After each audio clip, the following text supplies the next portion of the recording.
हम ओरिजिनल रामायण से हटे हैं? क्या हमने उसको मॉडर्नाइज करने का कोई प्रयास किया है? क्या हमने कोई अलग टेक लिया है? तो इसका सीधा जवाब ये है देवांग जी, बिल्कुल नहीं। जो बिल्कुल नहीं रामायण लोगों ने सुनी है, पढ़ी है, देखी है, एग्जैक्टली वही रामायण है, कुछ भी अलग नहीं। फिल्म का नाम क्या है? जैसा कि आपने अभी कहा श्वेता जी, फिल्म का नाम है आदि पुरुष। जब हम आदि पुरुष बना रहे हैं तो पहली बात तो दो तीन चीजें मैं एकदम स्पष्ट कर दूं, मैंने पहले भी कही हैं और अभी स्पष्ट कर देता हूं। हमने रामायण नहीं बनाई है, हम रामायण से प्रेरित हैं। हमेशा हमारा, अगर आप डिस्क्लेमर भी देखेंगे तो हम यही कहते रहे कि भाई हमारे लिए तो बड़ा आसान था कि मार्केटिंग की स्ट्रेटजी के हिसाब से भी हम फिल्म का नाम रामायण रख देते, लेकिन हमें तो शुरू से यह पता था कि हम रामायण से बहुत हेविली प्रेरित।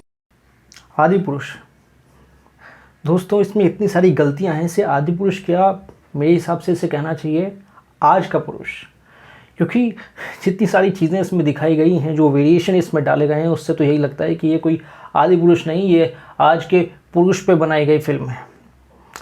हमारे मनोज मुंतशिर जी, जिन्होंने इस फिल्म की रिलीजिंग से पहले एक बयान दिया था कि ये जो रामायण फिल्म है, ये रामायण फिल्म पूरी की पूरी वैसी ही बनाई गई है। मतलब उनके हिसाब से तो ये रामायण फिल्म ही थी, ये आदि पुरुष, और उन्होंने कुछ भी इसमें मॉडर्नाइज नहीं किया, कुछ भी इसमें चेंजेस नहीं किए हैं। लेकिन इसके बाद, यानी कि रिलीज़ होने के बाद, उन्होंने कहा कि हम सिर्फ इंस्पायर्ड, मतलब इंस्पिरेशन ले रहे हैं पुरानी रामायण से, हमने इसे रामायण नहीं बनाया है। ये कैसा, ये किस तरीके का दोगलापन है भैया। मतलब बहुत ज़्यादा, जो अश्लील ग्रोवर का जो दोगलापन वर्ड था ना, अगर उसकी सही डेफिनेशन आपको जाननी हो तो आप ये बयान देख सकते हैं, उनके दोनों बयान जो मैंने आपको अभी थोड़ी देर पहले दिखाया। मतलब इंसान इस तरीके से भी चेंज हो सकता है। इससे पहले इन्होंने अपने YouTube से लोगों को जोड़े रखा, हिंदुत्व के ऊपर बातें की और बहुत अच्छी अच्छी बातें की, इसलिए किसी को भी विश्वास नहीं हुआ कि ये ऐसा कह सकते हैं और ऐसी फिल्म बना सकते हैं। शॉकिंग है बहुत ज़्यादा। इन्होंने इस फिल्म को निकाला और निकालने के बाद ये कह रहे हैं कि मैंने ये जो डायलॉग्स थे, मतलब तेल तेरे बाप का, आग तेरे बाप की, ये क्या है? हनुमान जी के डायलॉग्स ऐसे हैं। मतलब लंका लगा दूंगा, लंबा हो गया, शेषनाग लंबा हो गया, बुआ का बगीचा। ये आप कोई एपिक फिल्म बना रहे हैं? आप कोई धार्मिक फिल्म बना रहे हैं? क्या इससे लोग कनेक्ट होंगे? क्या इससे हमारे हिंदू भाई उनकी श्रद्धा को ठेस नहीं पहुंचेगी, हमारे हिंदुत्व को ठेस नहीं पहुंचेगी, उनकी आस्था को ठेस नहीं पहुंचेगी? आप कह रहे हैं कि आज का यूथ इससे कनेक्ट होगा, इसका मतलब आप ये भी कहना चाहते हैं कि जो आज का जो यूथ है वो ऐसी भाषाएं बोलता है। चलो एक बार मान भी लेते हैं कि हमारा जो यूथ है उनमें कुछ चंद लोग अगर ऐसी भाषाएं बोलते भी होंगे, तो क्या हम, ये ज़रूरी नहीं है कि इस फिल्म के ज़रिए हम ऐसी शिक्षा दें कि वो उस भाषा को बदल कर अपनी सांस्कृतिक भाषा में आए? क्या रामायण इसलिए नहीं बनाई जाती, रामायण फिल्म इसलिए नहीं बनाई जाती कि हम लोगों को एक सीख दे सके, हम अपने देश को, अपने परिवार को एक अच्छा मैसेज दे सके? यहाँ तक कि रामायण जब हकीकत में भी घटित हुई थी तो वो भी इसलिए घटित हुई थी कि भगवान विष्णु अपने राम अवतार के ज़रिए लोगों को एक उदाहरण दे सके, जीने का उदाहरण दे सके, मर्यादा पुरुषोत्तम का एक एग्जाम्पल दे सके। और सेम गोज़ फॉर माता सीता। माता सीता ने भी उनके साथ, मतलब उन्होंने भी एक स्त्रीत्व का एक एग्जाम्पल दिया, एक सतीत्व का एग्जाम्पल दिया है। इन लोगों को हो क्या गया है? मनोज मुंतशिर जी, ओम राउत जी, आप लोगों के पास एक बहुत ही बड़ा प्लेटफॉर्म है, आप इस चीज़ को क्यों नहीं समझते हो? आज के बॉलीवुड वाली ये चीज़ें क्यों नहीं समझते? उनके पास एक बहुत ही बड़ा प्लेटफॉर्म है जो हर किसी के पास नहीं होता। ठीक है, आज के ज़माने में लोगों के पास सोशल मीडिया है, लोग अपना रिव्यू करते हैं, लेकिन ये आपके लिए एक प्लस पॉइंट होना चाहिए था, क्योंकि उस रिव्यू से आपको पता लगता है कि आप कहाँ गलत है, कहाँ सही है। और आपके पास इतना बड़ा प्लेटफॉर्म है लोगों को चेंज करने का, लोगों को इन्फ्लुएंस करने का, अपनी बात को एम्फेसाइज करके रखने का।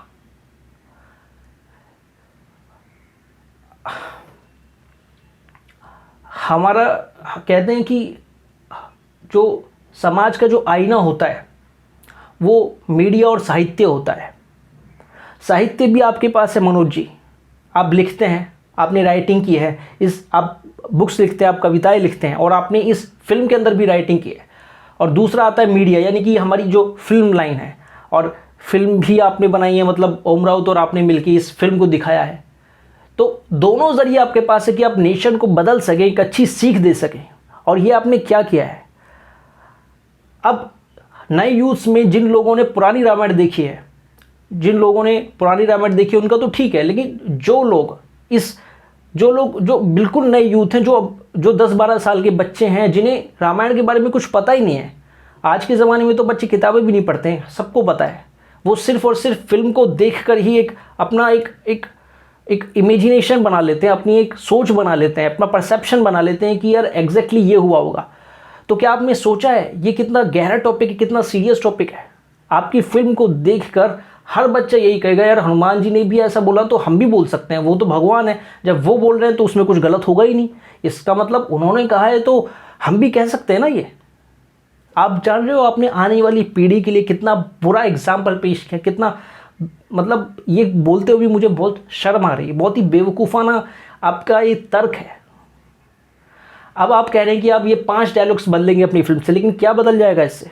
क्या सिर्फ 5 डायलॉग्स ही ऐसे हैं जो इस फिल्म के अंदर गलत है? आप कहते हैं रावण के लिए लोगों के अंदर इज्जत कहाँ से आ गई? अरे भाई वो एपिक है। मैं आपको बताता हूँ, रावण ठीक है, उसने बहुत गलत काम किया, मैं एक्सेप्ट करता हूँ, सब एक्सेप्ट करते हैं। सारे हिंदुओं को पता है कि रावण ने कितना गलत कर्म किया था और उसे इसी बात की सज़ा मिली थी। लेकिन आप इतने बड़े विद्वान होकर आपको ये नहीं पता कि रामायण जो घटित हुआ है वो भगवान विष्णु की इच्छा से ही घटित हुआ था। रावण भी पहले, अगर हम उसके पुराने जन्मों पे जाए तो जो विष्णु भगवान के द्वारपाल थे, द्वारपाल को श्राप मिला था। सनत कुमारों ने श्राप दिया था और श्राप की वजह से उन द्वारपालों का जन्म हुआ था रावण और कुंभकर्ण के रूप में। ये सब चीज़ें लिखी हुई होती हैं।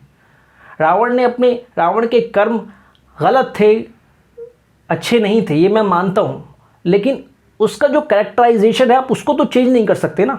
अगर उसकी आप गलत बातें रामायण के अंदर दिखा रहे हो तो उसकी अच्छाइयाँ भी तो आप दिखाओगे ही जो उसकी थी।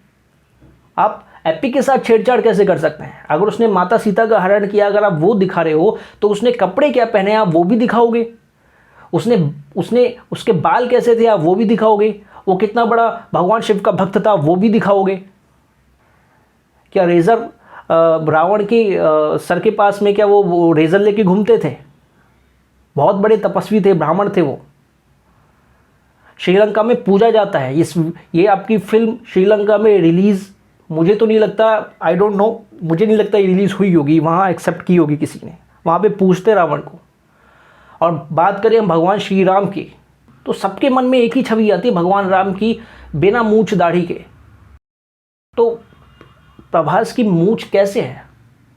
क्यों उनकी मूछें हैं? उन्होंने अपनी मूछों को क्यों नहीं हटाया इस फिल्म के लिए? वैसे तो एक्टर्स हर फिल्म के लिए अपना एक्सपेरिमेंट करते हैं अपने बॉडी के ऊपर, अपनी साइज़ के ऊपर, शेप के ऊपर, तो इसमें क्यों नहीं?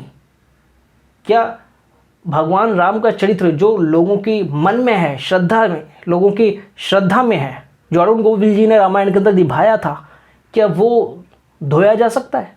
क्या उसे हटाया जा सकता है? क्या हमारी वाल्मीकि जी की रामायण में जो उनके बारे में व्याख्या दी हुई है, क्या उसे झुठलाया जा सकता है?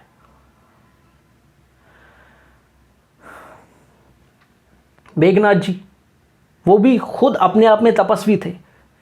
उन्होंने भी कई चीज़ें गलत की थी, लेकिन इसका मतलब ये नहीं कि आप उसके चरित्र को चेंज कर देंगे, उनके कैरेक्टर को चेंज कर देंगे, उनकी पर्सनैलिटी को चेंज कर देंगे। टैटू कैसे ईजाद हो गए उस लाइफ में, मतलब उस युग में, त्रेता युग में टैटू कहाँ से आ गए? रात को युद्ध कैसे हो रहा है? उस ज़माने के अंदर एक रूल हुआ करता था कि रात के वक्त, मतलब सूर्यास्त के बाद युद्ध नहीं हो सकता। आप कैसे रात के समय युद्ध दिखा सकते हैं? क्या ये युद्ध का उल्लंघन नहीं होगा? और ऐसे युद्ध में जहां भगवान श्री राम स्वयं युद्ध कर रहे हैं, क्या भगवान श्री राम उस युद्ध का पालन नहीं करेंगे? आप क्या दिखाना चाहते हैं? मतलब भगवान श्री राम ने रूल तो यहीं ब्रेक कर दिया, तो आपने कहाँ से भगवान श्री राम को मर्यादा पुरुषोत्तम जैसा दिखाया इस फिल्म के अंदर? मतलब मैं एक चीज़ की गलती हो तो बोलूँ, मैं कभी फिल्मों के बारे में रिव्यू नहीं करता हूँ, मेरा फैक्ट्स का चैनल है और उसके लिए ही मैं दिखाता हूँ, लेकिन यहाँ मुझे बोलना पड़ा क्योंकि एक इंसान के नाते, एक हिंदू के नाते मेरा भी एक फ़र्ज़ है जो मुझे समझ में आ रहा है। भगवान माफ़ करना कुछ गलती हो गई हो तो, लेकिन मुझे जो समझ में आया मैंने बोला। इन चीज़ों पर हमारे बॉलीवुड के लोगों को, सिर्फ मनोज मुंतशिर या फिर ओम राउत जैसे लोगों को ही नहीं, हर इंसान को, और स्पेशली हमारे बॉलीवुड के जितने भी फिल्म मेकर्स हैं, जितने भी मेकर्स हैं, उनको ये चीज़ सोचनी पड़ेगी, ये चीज़ ठाननी पड़ेगी कि हम अपने हिंदू धर्म के साथ कोई मजाक नहीं करेंगे। आप बनाइए फिल्म हिंदू धर्म के ऊपर, अगर आप फिल्म बना रहे हैं, सबसे बड़ी आपको लिबर्टी, सबसे बड़ी आपको फ्रीडम तो यही मिल जाती है कि आप हिंदू धर्म के ऊपर कुछ बना पा रहे हैं। दूसरे धर्मों पे तो आप बना ही नहीं सकते। आप रियल भी दिखाने के लिए आप सोच नहीं सकते। अगर आप जैसे का तैसा भी दिखाना चाहे ना, तो भी आपको 10 बार सोचना पड़ता है, यार बनाए कि नहीं बनाए। आप बना ही नहीं सकते। आपको पता है क्या होगा, आप यहाँ बना सकते हो तो उसका फ़ायदा मत उठाइए। आप ये बना सकते हैं तो आप सही बनाइए ना। आप VFX इंक्रीज़ करना चाहते हैं, VFX को इंक्रीज़ कीजिए। आप VFX अच्छा दिखाइए। डेवलपमेंट जो इतने सालों में हुआ है, अगर आप पुरानी रामायण जैसा, लेकिन पुरानी रामायण में एक सच्चाई थी, एक भाव था, एक इमोशन था। वो इमोशन कहीं नज़र नहीं आ रहा है, वो भाव कहीं नज़र नहीं आ रहा है। राम भगवान कहीं से भी सौम्य प्रतीत नहीं हो रहे, एक दिव्यता नहीं दिख रही है उनकी। रावण का महल ऐसा लग रहा है कोई कोयले का कारखाना हो, काला काला सा, मतलब सोने की लंका जिसे आप ऐसा दिखा रहे हैं। पुष्पक विमान कहीं नज़र नहीं आ रहा है। डायलॉग्स जिसके बारे में मैंने अभी थोड़ी देर पहले बात की थी, आप सिर्फ इन 5 डायलॉग्स को बदलकर इस फिल्म को ठीक नहीं कर सकते। क्योंकि पहली बात तो ये ये रामायण तो है ही नहीं, मेरी नज़र में बिल्कुल नहीं है। ये रामायण के ऊपर अगर आप बोलोगे तो सबसे बड़ा मजाक है, और इससे बड़ा मजाक कुछ नहीं हो सकता। मनोज मुंतशिर जी, आपको बहुत लोग फॉलो करते हैं, आपको बहुत लोग मानते हैं। जब आप किसी लेवल पे होते हो तो आपके ऊपर एक जिम्मेदारी होती है, उसे समझिए। आपके ऊपर, ओम राउत जी के ऊपर, और हमारे जितने भी फिल्म मेकर्स हैं, जितने भी हमारे बॉलीवुड के एक्टर्स हैं, फिल्म मेकर्स हैं, इवन सबके ऊपर जिम्मेदारी। मैं तो कहता हूँ अगर कोई फिल्म मेकर कुछ गलत दिखाने की कोशिश कर रहा है तो इतनी फ्रीडम एक्टर को भी थोड़ा हो, कि बाकी लोगों को भी थोड़ा हो कि वो उन्हें थोड़ा बोले, और डायरेक्टर को भी ये सोचना चाहिए कि वो समझे। और सबसे पहली जिम्मेदारी तो फिल्म मेकर के ऊपर ही आती है और राइटर के ऊपर आती है कि वो क्या लिख रहे हैं, क्या पेश कर रहे हैं। और स्पेशली जब आप किसी एपिक के ऊपर लिख रहे हो, आप किसी पवित्र ग्रंथ के ऊपर लिख रहे हो, आप महाभारत के ऊपर लिख रहे हो, या फिर आप रामायण के ऊपर लिख रहे हो, तो सबसे बड़ी चीज़ तो यही आ जाती है। आपको सबसे पहले ही सावधान हो जाना चाहिए कि हम रामायण के ऊपर लिख रहे हैं तो हमें अच्छे से रिसर्च करने की ज़रूरत है, अच्छे से पढ़ने की ज़रूरत है। एक तरफ आप कहते हो कि हमने सिर्फ इंस्पायर्ड किया, हमने सिर्फ इंस्पिरेशन लिया रामायण से, और दूसरी तरफ आप नाम सेम रखते हो फिल्मों के अंदर। आप ठीक है, आपने राम को राघव कर दिया, लेकिन कैरेक्टराइजेशन तो आप उसी तरीके से दिखा रहे हो, फिल्म की स्टोरी तो उसी तरीके से दिखा रहे हो। रावण को आपने उसी तरीके से दिखाया, उन्होंने माता सीता का हरण किया, आपने वही दिखाया। उनका नाम आपने जानकी रखा, जो कि माता सीता का दूसरा नाम है। राम भगवान का आपने नाम राघव रखा, जो कि एक रघुवंशी थे, इसलिए आपने राघव रखा। लक्ष्मण जी शेषनाग जी के अवतार थे, इसलिए उनका नाम आपने शेष रखा। आपने चेंज क्या किया? इंस्पिरेशन इसे थोड़ी कहते हैं। इंस्पिरेशन कहते हैं कि आपने किसी स्टोरी से इंस्पायर्ड होकर अपनी एक स्टोरी लिखी और उसका आइडिया उसके अंदर मिक्स किया, या उसके जैसे कुछ कैरेक्टर्स मिक्स किए, लेकिन दैट इज़ वेरी डिफरेंट। वो बहुत अलग हो जाता है। आपने यहाँ पर स्टोरी सेम रखी है, आपने यहाँ पर, हालांकि उसमें भी आपने बहुत कुछ चीज़ें बदलाव किए हैं जो बहुत ही गलत है। अल्टीमेटली मैं ये कह सकता हूँ कि ना तो आपने पूरी तरह रामायण बनाई है, और ना ही आप पूरी तरह रामायण से इंस्पायर्ड हुए हैं। संजीवनी बूटी, मतलब वैद्य सुषेण जी बोलते हैं संजीवनी बूटी के बारे में, और आपने क्या दिखाया? कोई लेडी आती है, वो भी एक बोल्ड तरीके से उसे पेश किया गया है इस फिल्म के अंदर। इस फिल्म में, हमारे रामायण में, हमारे एपिक में बोल्ड चीज़ें दिखाई जा रही हैं। शर्म आनी चाहिए इस चीज़ के लिए।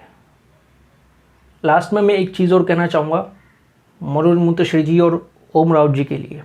आप कितना भी बचाव का प्रयास कीजिए, अगर आपको सच में अपने यूथ को बचाना है तो इस फिल्म में सिर्फ 5 डायलॉग्स चेंज करने से कुछ नहीं होगा।